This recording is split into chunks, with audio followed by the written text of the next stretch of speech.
Gente, é uma aula sobre conversa, tá? Eu me dei conta de que eu tô com uma blusa parecendo daqueles filmes americanos de final de ano, né? Aqueles suéteres que a mãe tricota. Esse aqui minha mãe não tricotou, não, tá? Mas é brega. E eu gosto tanto dessa blusa, ela é tão quentinha. Vamos lá, vamos conversar sobre a vida social do Brasil, de acordo com Gilberto Freire. Eu mostrei para vocês vários livros que eu uso para falar as bobagens todas que eu falo. Não são bobagens, mas de onde eu tiro as ideias que eu tiro para conversar com vocês, tá bom? Então, eu já havia mencionado esse livro do Gilberto Freire, disse que a Maria Priori também fala bastantes coisas, mas esse livro aqui, ele meio que abriu a minha mente. Eu gostei muito da maneira como Gilberto Freire, que é pernambucano, um sociólogo, antropólogo, desculpem, é um antropólogo, apresenta aqui as características de como era o Brasil. Então, é um livro que eu acabei de ver que não tem nem sumário, até tem, né, mas prefácio. Então ele fala, ó, vida social no Brasil em meados do século XIX. E vai dizendo, o menino brasileiro da década de 1850 era praticamente igual a um pequeno homem. O que eu mais gosto desses livros são as fotos. Tem umas fotos aqui, gente, tenebrosas. Olha a foto dessa ama de leite. Olha que horror, como essa mulher devia ser sofrida. Gente, é um horror, é péssimo. Ó, uma foto parecida com aquela que eu mostrei pra vocês, né? Se vocês não acreditarem, não é a mesma foto. Vou mostrar.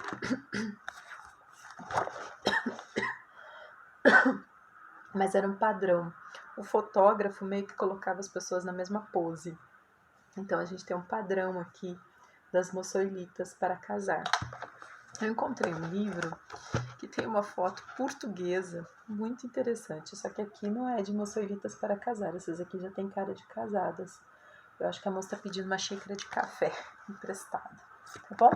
Então vamos conversar sobre a vida social no Brasil. A primeira coisa que eu preciso que vocês entendam é o seguinte: no Brasil, no começo do século XIX, 1800 e alguma coisinha, as casas não tinham quartos. Então, por exemplo, vocês estão vendo que tem uma porta de quarto, aqui um corredor. As casas no Brasil, elas eram galpões. Não muito grandes, né? Mas assim, eram galpões, não tinham janela, tinha só uma porta de entrada. E nesses galpões moravam as famílias. As pessoas não recebiam visita, as pessoas se falavam à porta. Entendeu? Ninguém entrava. Vocês estão vendo que é escuro lá dentro? É uma porta estreita. As pessoas não entram. As pessoas falam assim, da soleira para fora. Então ninguém se visitava. Só entra na casa quem é da família. Então quando um homem queria se casar com uma mulher, ele não tinha um namoro. Não existia namoro. Era o pai que falava assim, você vai casar? Geralmente era algum amigo do pai. Então eram homens muito mais velhos que se casavam com meninas. Aí é que ele vinha e morava na casa, entendeu? Então as mulheres ficavam escondidas. As mulheres, elas não tinham vida social. Elas não sabiam nem conversar. Você fala assim, você está exagerando. Infelizmente não é exagero. No começo do século XIX, não. Aí, em 1808, vem a família real portuguesa para o Brasil. E quando eles chegam aqui, eles ficam horrorizados. Eles ficam assim, gente do céu, que horror. Então, eles começam a meio que construir as coisas. Eles constroem casas, e aí eles constroem casas com salas, eles constroem casas com espaços sociais. O que é um espaço social? Um salão. Então, tem uma biblioteca, cada casa tinha uma biblioteca. O que é biblioteca? Era uma prateleira com meia dúzia de livros, mas era a sala de leitura. Então, depois do jantar, a família se reunia ali. Geralmente tinha um livro de sermões, tinha um ou outro livro, religião e romances. Então, os portugueses trouxeram da Europa a cultura da leitura de romances e de poesia. Por isso que vai começar a ser comum aqui, ó, a representação de mulheres com livros à mão. E também, eu tô pegando fotos de época, tá? para contar para vocês como era a vida íntima, a vida social no Brasil em meados do século XIX. Gente, é um horror. Então, a corte portuguesa que vem para o Brasil vem para o Rio de Janeiro a partir de 1810, eles começam a convidar as pessoas. Então vai se criando, lembrando que não vem 10 pessoas, viu gente? Vieram mais de 100 pessoas. E essas 100 pessoas começam a se visitar e a convidar as famílias nobres aqui do Brasil. E as famílias nobres aqui do Brasil, que não tinham o hábito de receber e serem recebidas, percebem então que vão ter que mudar de hábito. E aí eles vão mudando a configuração das casas. Então as casas começam a ter uma parte social, que é o salão, que é a sala de visitas, que é a sala de jantar, que é a sala de recepção.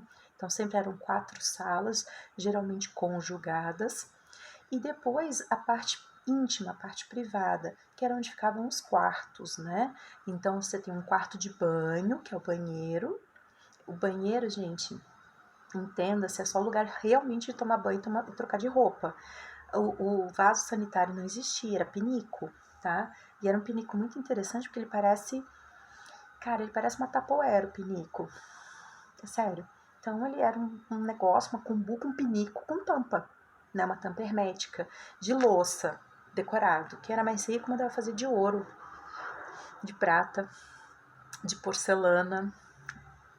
Tanto é que tem um livro que estava na lista da FUVEST, chamado Minha Vida de Menina, que tem um trecho desse livro que é ótimo, que a menina fala assim, cara, ela serviu canjica pra gente no pinico. Porque a moça era tão simples que ela viu aquele negócio, achou bonito, comprou e colocou na mesa, né? Porque realmente, gente, parece um negócio de porcelana, assim, de servir canjica. E era um pinico, então, né? Se vocês quiserem, depois vocês pesquisem. Google Imagens, pinicos do século XVIII, XIX. Vocês vão ver cada pinico, você vai falar assim... Tá assim que eu punha na minha mesa, macarronada, assim, uma loucura o pinico. Enfim, não tem banheiro, os pinicos ficavam embaixo da cama, no quarto de dormir. Que nojo, claro, gente, pessoa... Imagina, vocês, na casa de vocês, no frio, não tem aquecedor nessa época. Não tem essas mantas sintéticas que a gente tem hoje, não tinha nem lã. Ah, era de couro. Claro que não, pessoal, era algodãozinho, assim, básico. Um frio do cão. Você vai levantar e ir lá no banheiro na PQP, o banheiro era fora, tá? O banheiro que os escravos usavam, tal, não sei o que, era fora de casa.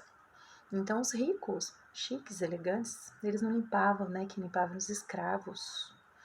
Eles faziam xixi e cocô no piniquinho. Então tinha casa que às vezes tinha 4, 5 pinicos, dependia do dono da casa. Né? Tinha dono de casa que fazia cocô no meio da madrugada, então tinha 2 ou 3 pinicos embaixo da cama. Homens e mulheres usavam pinico, tá? Pinico é uma cultura. Tem gente até hoje que usa pinico, conheço, hein? Gente que usa pinico de plástico, mas pinico. Aí você fala, sua mãe? Não, graças a Deus passou desse mundo. Desse mundo, não, desse momento de pinico. Eca. Então, vida, né, privada aqui no Brasil, horror. Privada ou pinico, vida pinico no Brasil. Aí o que vai acontecer? Olha que coisa mais legal, que coisa super, hiper, ultra, mega. As pessoas começam a receber, mas ninguém explicou para essas meninas como elas tinham que se comportar. E é aí o pulo do gato do romantismo. Por quê? Porque